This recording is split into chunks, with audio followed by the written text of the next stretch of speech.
Welcome to the Deep Dive. We're here to give you the only takeaways you really need from the world's most intense, high-stakes business insights. Yeah, the information that really determines who scales up and who stalls out. And today, we are diving deep into, it's the single most disruptive force reshaping the economy: artificial intelligence. And we are talking directly to you. You know, the small business owner, the entrepreneur, the person wearing 3, maybe 4 hats at once, who knows they need AI, but if we're being honest, is probably dreading the complexity. Exactly. This isn't some niche tech story anymore. AI is the critical, essential infrastructure that's separating competitive businesses from the ones that are just quickly fading. Right. We've gathered the insights from the loudest, most successful voices out there, the sharks, the hustlers, the analysts, to figure out the real question. It's not if you should use AI. You're past that. We're way past that. It's what is the absolute fastest, smartest way to implement it without causing total operational burnout. And our mission today is pretty clear. We need to convince you that, yes, AI adoption is urgent. It really is the difference between surviving and thriving. But also, and this is the key, the most strategic move is to use specialized expertise. Bringing in a partner. Exactly. Bringing in a trusted partner rather than trying some complex, time-consuming DIY thing that just eats up all your time. Okay, so let's unpack this. We're looking at how AI can genuinely turn, a solo founder or a tiny team into a full-scale operation. And why the smartest money is moving so aggressively right now. And to get that urgency, we have to start with the man who sounds the alarm louder than anyone else, Mark Cuban. Cuban sees the landscape so clearly. I mean, entrepreneurship is just booming. We saw something like 5.12 million new business applications filed in 2024. Wow. Which means competition is fiercer than it has ever been. It's easy to file the paperwork. It's much harder to scale against the giants. And this is where Cuban's key insight comes in. He calls AI the Great Equalizer. He's not just saying it's a useful gadget. He calls it leverage. He's so adamant about it. He says, if you're not using AI to move faster or make smarter decisions than your competitors, you are already behind. Not falling behind. You're already behind. You are actively losing ground every single day. And he even predicted that within 5 years, AI fluency is going to be a baseline skill like email or Excel. Think about what that means. If it's a baseline, it's no longer a competitive edge. The only time to get that real advantage is right now, during this early adoption phase. That's it. And that's where we get this really exciting concept of turning the solo founder into a full team. He points to specific tools like the Zen Business Velo agent. Okay, hold on. For someone listening who hasn't heard this jargon, what exactly is an AI agent in this context? An AI agent is, it's basically software that can autonomously do complex multi-step tasks that used to require a person, like scheduling or synthesizing data or even generating legal drafts. So Cuban described the Velo agent as your VP of Ops, sales rep, data analyst, and legal counsel rolled into one minus payroll. Minus the payroll. That's the staggering part. For a small subscription fee, you get capacity across 4 critical, really expensive functions. This is what we mean by the Great Equalization. Yeah, AI is taking the place of those first 4 or 5 hires you just can't afford right now. Absolutely. It automates all those high-volume, repetitive tasks, everything from filing compliance documents to researching local regulations or even drafting basic website copy or analyzing your sales funnel. It's resource multiplication on an exponential scale. And this is where it gets kind of fun to think about. I mean, imagine a small local coffee roaster, right? Yeah. Super specialized. And they're suddenly using a custom AI agent better than the corporate head office of some giant chain. Right. And that local shop starts beating the monolith on speed and smart decisions just because they leverage technology better. Mm-hmm. That is the true power of the equalizer. That power enables growth, for sure. Right. But, if Cuban sees AI as this rocket engine for growth, another famous voice sees it through a much colder, more survival-focused lens, Kevin O'Leary. Ah, Mr. Wonderful. And here's where it gets really interesting. He is famous for being ruthlessly practical. He only cares about the margin. Right, the money. But even this financial purist is mandating AI adoption.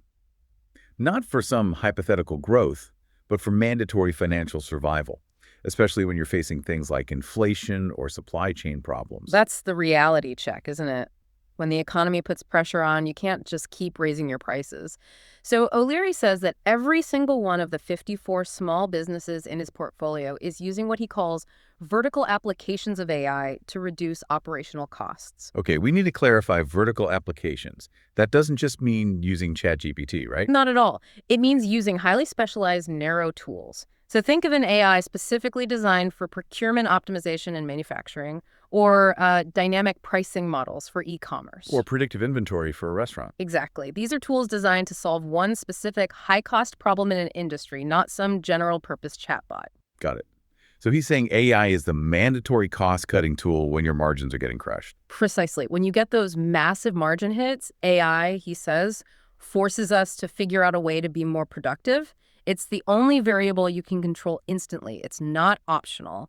It's a mandatory move to protect your bottom line. And the numbers we found are huge. Tell the listener what this actually translates to in real wins. We are talking hard dollars saved immediately. The median small business saves, get this, $7,500 annually just with baseline AI adoption. This is money back in the bank. That number alone should grab anyone's attention. And the time saved, that might be even more valuable. Oh, for human resources alone, which is a massive time sink for small teams, AI can automate 90% of benefits administration tasks, and it can cut payroll processing time by 70%. Think about the owner who spends a full day every 2 weeks on payroll. That's now an hour. And automated invoicing alone saves an average of 15 hours weekly for small businesses. That's like buying back 2 full workdays every single month. And then there's customer service, where a slow response can lose you a customer for life. Huge wins there. Chatbots are handling 80% of routine customer queries. We saw one big example where a company cut its customer resolution time from 11 minutes all the way down to under 2 minutes. Under 2 minutes. Using AI. I mean, those seconds stack up into hundreds of hours of saved labor and a much, much better customer experience. You know, if AI can save a business owner $50,000 in labor and shrink wait times that much, even Kevin O'Leary might crack a smile. He probably loves AI because it never asks for a raise or a lunch break. Well, he definitely loves the efficiency. And this hyper-focus on efficiency and saving time, it applies directly to one of the biggest pressure points for small businesses today, keeping up with content. Which brings us to our third voice, the ultimate hustler, Gary Vaynerchuk. Gary V. His entire philosophy is about overwhelming quantity, right? Being everywhere, which is just fundamentally impossible for a small team to do without automation. You're so right. Gary V's intensity requires non-human capacity. His whole strategy is document, don't create, and the omni-platform strategy. So you take one big piece of content, like a video or a blog post, and you repurpose it across every single social channel. The man says post 50 times a day. I get tired posting once a week. You have to be everywhere, though, because that's where your customers discover you. But that constant churn is what sends marketers running for the hills. And that is precisely where AI plugs the gap. Marketers are already using AI primarily for content creation, that's about 43%, and more importantly, for content repurposing. So AI can take a video and just, chop it up? It can ingest a 20-minute video and spit out 4 different short-form video scripts, 6 social media captions, an audio file summary, all of it in minutes. And the scaling on this is real. We looked at a content agency, House of Growth. They doubled their monthly article output from 80 to 160. They saved over 85 hours a month by using AI for outlining and optimization. They doubled their capacity without hiring a single new full-time writer. Incredible. And that output is vital because short-form video now drives the highest ROI of any content format. If you're not constantly feeding that beast, you are missing the biggest opportunity out there. And AI is the only way a lean business can keep pace.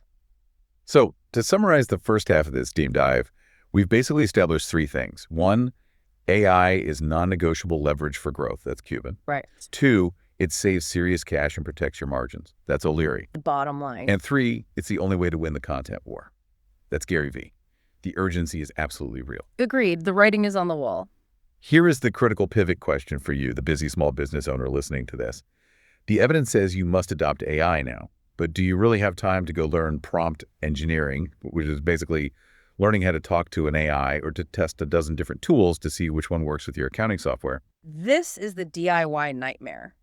I mean, despite all the hype, the complexity is creating a huge knowledge gap. We're seeing that only 47% of marketers, these are the professionals, feel they have a clear understanding of how to use AI in their strategy. And if the experts are struggling to understand it and measure the impact, 48% struggle with that, then the average small business owner who's also doing sales and operations, you're just facing a recipe for burnout and failure. It's not just about learning the software, it's about understanding the tool itself. Ethan Mollick, who studies this stuff, he uses this fantastic analogy of AI acting more like a person than software.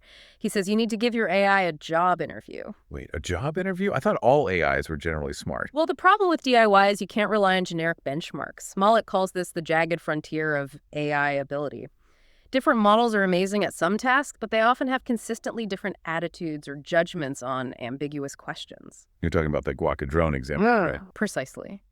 Mollick asked various AIs how viable a drone-delivered guacamole company would be. One model, Grok, was incredibly enthusiastic, gave it a high viability rating, but another, more mainstream model, was way more skeptical, pointing out all the regulatory hurdles and supply chain issues. That's actually terrifying. If your AI is giving your advice at scale and it's consistently rating your ideas 3 or 4 points higher or lower than another AI would, you're basically steering your whole business in a different direction without even knowing it. It completely changes your company's risk tolerance. You can't just pick the cheapest tool and hope it works. You have to do customized testing to know what that specific person is good at. And that's before you even get to the foundational problem that just destroys half of these DIY efforts: data readiness. Yes, 57% of organizations report their existing data isn't AI ready. It's fragmented, siloed, just plain messy. If the data quality is garbage, the AI output is garbage. So trying to learn AI, clean your data, and integrate new systems all by yourself is it's like trying to change a tire while you're driving the car on the highway. It's a recipe for burnout and catastrophic failure. The risk is so high when you're trying to integrate these complex new systems into your existing fragmented tools. But there is a better, lower risk path forward. One that actually speeds up adoption. Exactly. And it leads us right back to the solution we promised at the start. Okay, let's talk about that solution. The ultimate power move for the time-constrained owner. If the tech is this complex and the risks of choosing wrong are this high, what is the smartest investment you can make? The power move is hiring an AI consultant or a specialist partner, someone who lives and breathes this jagged frontier of modelability, who understands the attitude of different AI personalities and can do all that rigorous custom testing and integration for you. So this isn't about outsourcing a small task. It's about buying strategic flexibility from day one. Absolutely. The real competitive advantage today isn't owning the technology. It's being able to seamlessly orchestrate across multiple models. As we said, Model A is great for legal text, but Model B is better for inventory forecasting. A trusted partner brings that multi-model flexibility instantly. And they know which specialized vertical tools to use for your business. Right, so they can immediately identify the 1 or 2 highest impact, lowest risk applications. That way you get the Cuban leverage and the O'Leary cost savings without all the complexity. So you start small but smart. Maybe the highest value thing for your business is just automating data entry. Pulling complex info from vendor PDFs and CSVs into one unified, clean database. Exactly. That one internal process alone can cut processing time by 30 to 50%. And that's a high-impact internal win that cleans up your data foundation and builds confidence in your organization for the next project. And that confidence is so key because success hinges entirely on human implementation. We know that small businesses that give a minimum of 5 hours of hands-on training see 90% better performance from their employees using the new tools. So a good partner doesn't just install the software. They make sure the training is done right and your team actually adopts it effectively. Yeah, that's the whole point. So we can bring it home with a pretty relatable analogy, right? You don't try to fix the complex plumbing or rewire the office yourself. You call a professional who already knows the tools, the codes, the techniques. You do the same thing with AI. Do the same with AI so you can get back to what only you can do. Actually run and grow your business. Right. Let the AI handle the tasks that are repetitive, time-consuming, and prone to human error. You keep your human energy focused on the things AI cannot touch. Building trust, customer relationships, strategic judgment, and innovation. Let's quickly recap the 3 big points from today. 1. AI is non-negotiable leverage. You have to act now. That's Cuban. 2. It saves you serious money and protects your margins. That's O'Leary. And 3. DIY is a recipe for overwhelm and failure because of the complexity. And here's the final thought to leave you with, which really speaks to the ultimate competitive advantage AI offers. It's scale beyond human capacity. Once your trusted partner helps you figure out one successful AI-driven process, like that automated data entry system, you don't just gain one efficient employee. What do you gain? You can duplicate that process instantly, times 10, times 100, times 10,000, just by paying for more computing power. That is the ultimate affordable leverage, the non-human scale advantage that will define the winners of the next decade. So audit your most tedious tasks, find the high-value problems, and ask yourself who you need to hire to start that process tomorrow. The window for that competitive advantage is closing fast. Get started now. Thanks for diving deep with us. We'll see you next time.